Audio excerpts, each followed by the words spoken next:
आज के इस वीडियो में हम बात करने जा रहे हैं moment of inertia of a solid कोन।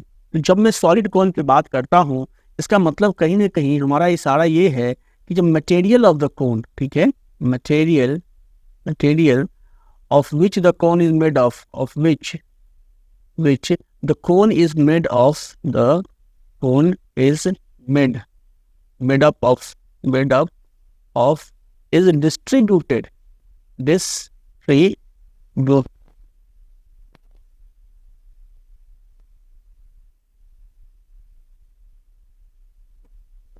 यही चीज मैं सॉलिड की बात करता कि वहां एरिया ऑफ वॉल्यूम में डिस्टिंग और फर्क ये आ जाता है कि दवा एक स्ट्रिप को तो सॉलिड फोन है वो स्ट्रिप के नेचर का आता है। अगर आप सपोज करो मैं ऐसे एक स्ट्रिप कंसिडर करूंगा इसका, तो ये स्ट्रिप किस तरह का नेचर का आएगा? ये स्ट्रिप एक स्ट्रिप होगा, ये स्ट्रिप डिस्क के नेचर का है। और यही अगर होलो होता है, ये जो मटेरियल में डिस्ट्रीब्यूटेड नहीं होता, केवल मटेरियल इसके सरफेस में डिस्ट्रीब्यूटेड होता, ऐसे जगह तो वहाँ पे जो एलिमेंटल स्पीड होता वो एक क्या आता, रिंग के।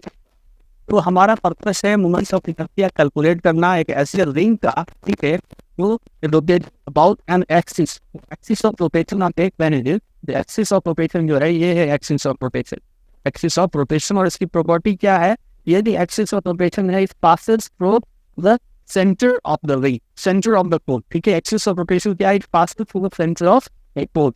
कुछ एक्सिस के अबाउट इंजीनियरिंग पैस रोटेट कर रहा है, तो हम मोमेंट ऑफ इनर्शिया कैलकुलेट तो सारे केसेस अलग अलग हो सकता है। उस केस में मोमेंट ऑफ इनर्शिया डिफरेंट पर एक हमारा पर्पस हमें इस स्टैंडर्ड एक्सिस के अबाउट इस कोन का मोमेंट ऑफ इनर्शिया कैलकुलेट करना है। इसको कैलकुलेट करने के लिए हमने एक यहाँ पे कोन दिखाया हुआ है। ये कोन क्या है? ये एक सॉलिड कोन। क्या है ये?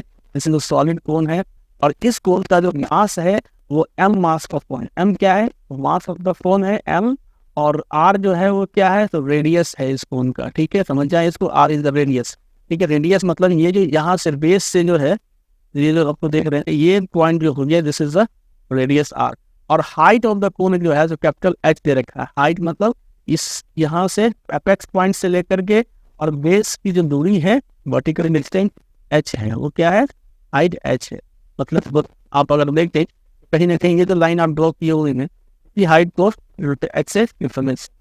इस कोन में एपेक्स पॉइंट के रेफरेंस में इससे एक्स डिस्टेंस नीचे आकर के, एपेक्स पॉइंट से एक्स डिस्टेंस नीचे आकर के मैं एक एलिमेंटल स्ट्रिप लूंगा जिसका विड्थ होगा टी। एलिमेंटल स्ट्रिप लिया, ठीक है, 2 डायमेंशनल में आपको ऐसा दिख रहा है, लेकिन ये स्ट्रिप होगा, इसका शेप अगर आप एक्चुअली देखेंगे तो it will be like a disc. क्या होगा? ये डिस्क के शेप का होगा आपका जो ये क्या होगा? It will be like a disc, ठीक है। तो एलिमेंटल स्ट्रिप है आपका एलिमेंटल स्ट्रिप, ठीक है, जो होगा उसका शेप एक डिस्क के आकार का होगा। तो अगर ये कोन इस एक्सिस के अबाउट, ये जो एक्सिस है जो उसके सेंटर से पास कर रहा है, इसके अबाउट अगर मान लो रोटेट करता है ऐसे, ठीक है, तो कहीं ना कहीं बहुत सारे डिस्क जो है वो इस एक्सिस के अबाउट, ये जो उसका axis passing through the centre के अबाउट रोटेट कर रहे होंगे। तो आप ये कह सकते हो कि if the cone is rotating about this axis, it may be assumed that a large number of disks of different radii concentrated with the axis of rotation is rotating। मतलब एक तरह से आप ये समझ सकते हो कि अगर एक कोन रोटेट कर रहा है और the axis passing through centre, तो अल्टीमेटली बहुत सारे डिफरेंट रेडियस के डिस्क ही तो है तो वो बना हुआ है और वही रोटेट कर रहा है उस एक्सिस के अबाउट। तो एक एलिमेंटल हम लोगों ने एक स्ट्रिप लिया जिसको हम लोगों ने यहाँ डिस्क, जो डिस्क के शेप के आकार का होगा, और इसका जो थिकनेस मैंने यहाँ बता रखा है कि ये जो थिकनेस है यहाँ से यहाँ का थिकनेस कितना है? dx है। मतलब ये डिस्क का जो थिकनेस आप ये देख रहे हैं ये क्या है? ये dx थिकनेस है। इस डिस्क का जो मास होगा, अगर मान लो कि dm हम मानते हैं, dm is the mass of elemental strip. क्या है ये? मास ऑफ एलिमेंटल स्ट्रिप, ठीक है। अगर dm मास एलिमेंटल स्ट्रिप का, तो इसकी वैल्यू क्या होगी? Mass per unit volume of this cone, क्योंकि यहाँ मास वॉल्यूम में डिस्ट्रीब्यूटेड है। तो टोटल मास हमने यहाँ m दिखाया है, m बाय वॉल्यूम। वॉल्यूम मतलब 1/3, ठीक है, पाई रेडियस ऑफ द कोन हो गया कैपिटल R पे स्क्वायर और हाइट हो गया h, ठीक है। ये हो गया मास पर यूनिट वॉल्यूम। ये जो आपने निकाल लिया है तो आप बोल सकते हो mass per unit volume of the cone. क्या बोल सकते हो? This is mass per unit volume, mass per unit volume, volume of पूर्ण हो गया, पूर्ण का पर यूनिट वॉल्यूम मास है 1/3 πr²h, और इसको मल्टीप्लाई करेंगे volume of this elemental disc. अब इस डिस्क का वॉल्यूम क्या होगा, इसका वॉल्यूम होगा एरिया इंटू थिकनेस, एरिया हो गया पाई, और हम अभी टाइम भी हम ये एज्यूम कर रहे हैं कि जो इसका रेडियस है ये, this is the radius R, मतलब अल्टीमेटली यहाँ जो अगर इसको लार्ज पिक्चर में देखो तो यही है रेडियस आर, इसको मैं पाई r² और इंटू थिकनेस dx हो गया। तो ये जो टर्म है ये एक्चुअली में क्या है, this is the volume of disc, क्या है ये, वॉल्यूम है ऑफ डिस्क का वॉल्यूम है, ठीक है। तो इसको अगर थोड़ा सा सॉल्व कर लो तो पाई से पाई काट लो, लेकिन यहाँ स्मॉल आर है, small R is the radius of this elemental strip, ठीक है, मतलब ये आर है स्मॉल आर। तो from similar concept of similar triangle, from concept of similar triangle, similar triangle, ठीक है। अब ट्राइंगल कौन कौन सा बन रहा है, देखो एक ट्राइंगल तो ये छोटा वाला बना, ये जो आप देख रहे हैं इसको और ये एक्सिस और इसको अगर मिलाओ तो एक ट्राइंगल तो ये बना, ये स्मॉलर ट्राइंगल हुआ। दूसरा एक ऊपर से लाओ नीचे यहाँ से बड़ा वाला ट्राइंगल हुआ, ठीक है। तो from the concept of similar triangle, ये हुआ नहीं, इसको ये सब मिलाओगे तो ये क्या होगा, कौन में ये बड़ा ट्राइंगल होगा।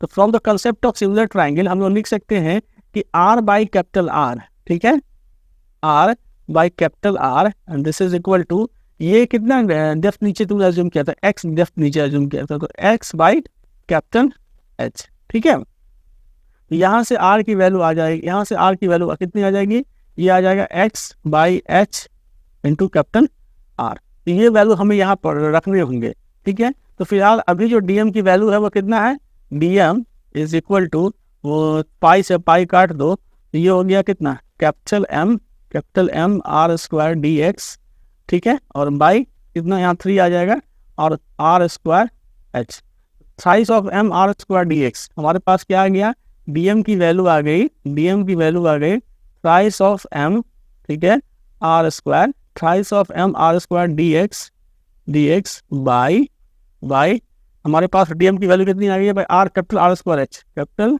r² h, और साथ में r की जो वैल्यू है वो कितनी है, तो x by r by h into x, r by h into x है। तो ये वैल्यू मैं इसमें सब्स्टिट्यूट करूंगा ही।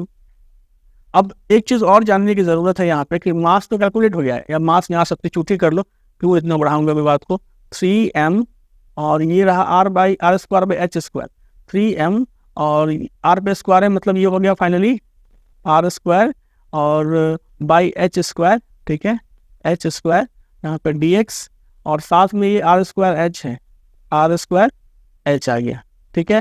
तो तुम उसको लिख सकते हो यहाँ से, ये तो हो गया r² बाई h², ठीक है। तो ये r² तो यहाँ दिख रहा है कि ये कट जाएगा शायद, x dx हो गया। तो मैंने क्या किया, इसकी r की वैल्यू डाली है, r की जब वैल्यू डाली तो ये आ गया यहाँ से कितना, r² by h² into x², यहाँ पे क्या हो जाएगा, r² बाई h² इंटू यहाँ पे x², you have missed it, ठीक है। तो ये आ गया, r² से r² काट दो तुम, ठीक है। तो फाइनली तुम्हारी वैल्यू कितनी आ गई, 3m by h to the power q x² dx। तो ये dm की वैल्यू आ गई।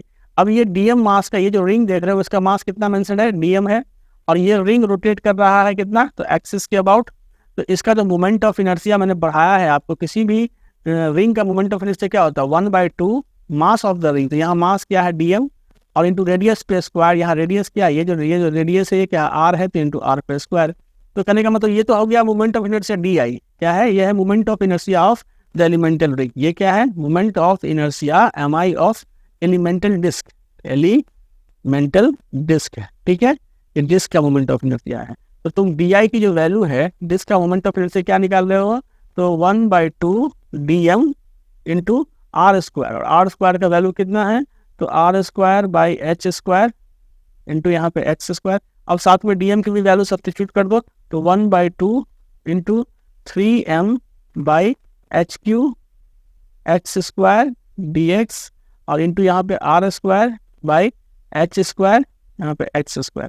इसको सॉल्व कर लो तो ये आ जाएगा कितना, 3/2, m है तो m रह ही जाएगा, यहाँ पे जो m है तो m यहाँ रह ही जाएगा, 3/2 आ गया, m आ गया, और ये हो गया x के पावर 4, एक्स के पावर 4 dx, साथ में आर स्क्वायर भी रह जाएगा, आर स्क्वायर, और यहाँ पे 3m आर स्क्वायर एक्स के power 4 dx by H two the power 5 आ गया। ठीक है, अब देखो ये जो स्ट्रिप तुमने यहाँ पे कंसीडर किया है, यहाँ पे ये जो स्ट्रिप तुमने कंसीडर किया है, ये जो स्ट्रिप है तुम्हारा, तो निकल करके इस शेप का मतलब निकल करके जो है वो इस शेप का आया तुमको, तो ये स्ट्रिप तुमने एपेक्स से एक्स डिस्टेंस नीचे लिया था। ठीक है, पूरे मतलब कोन में जितने स्ट्रिप्स होंगे तुम सबको अगर इंटीग्रेट कर दोगे सबके मोमेंट ऑफ इनर्शिया को, तो फाइनली तुमको moment of inertia of a कोन पता चल जाएगा।